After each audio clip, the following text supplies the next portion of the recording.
చాలామందికి ముహూర్తాల గురించి ఐడియా ఉంటుంది.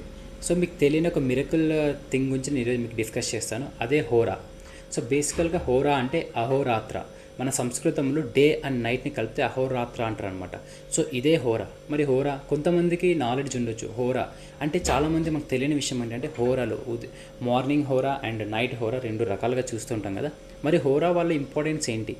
ప్రతిరోజు ప్రతి ఒక్క గ్రహం ఒక హోరాతో మొదలవుతుంది. అలాగే సమయం దాటిపోయిన తర్వాత ప్రతి ఒక్క గ్రహం పలానా ఒక 1 అవర్ 1.5 అవర్ ఉండి ఆ తర్వాత రెండో హోరాకి మారిపోతుంది కదా. సో ఎగ్జాక్ట్గా టైమింగ్ అనేది వేదిక్ క్లాక్ బట్టి డిఫరెంట్గా ఉంటుందన్నమాట. సో ఈ హోరాల వల్ల ఎటువంటి యూజ్ ఉంటుందంటే వెరీ వెరీ ఇంపార్టెంట్.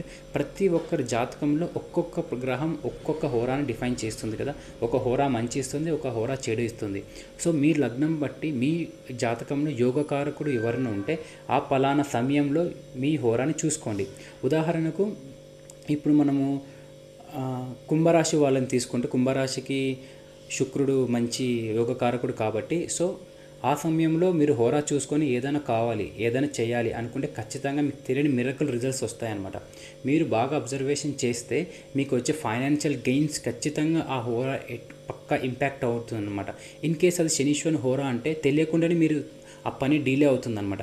సో ఈసారి మీరు కేవలం పంచాంగమే కాకుండా హోరాని కూడా చూడండి. సో మన వెబ్సైట్ bhavishyavani.in మీరు ఓపెన్ చేస్తే అందులో మీకు ఫ్రీ హోరా అనేది క్లియర్గా ఉంటుంది. సో రెండు విధాలుగా నేను బిల్డ్ చేశాను. ఒకటి వేదిక్ టైం బట్టి 1.5 అవర్ దాకా ఉండొచ్చు, 1 అవర్ దాకా ఉండొచ్చు. ఇంకొకటి ఫిక్స్డ్ టైం.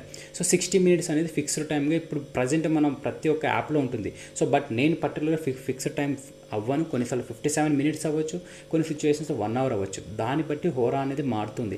ఖచ్చితంగా మీరు ఆ హోరాని ఫాలో అవ్వండి. మీకు డెఫినెట్గా మీరు ఏదైతే డిలే అవుతుందో అని అనిపిస్తుందో ఖచ్చితంగా మీరు డెఫినెట్గా మిరకల్ రిజల్ట్స్ని ఖచ్చితంగా చూస్తారు. మరో వీడియోతో మళ్ళీ కలుస్తాం.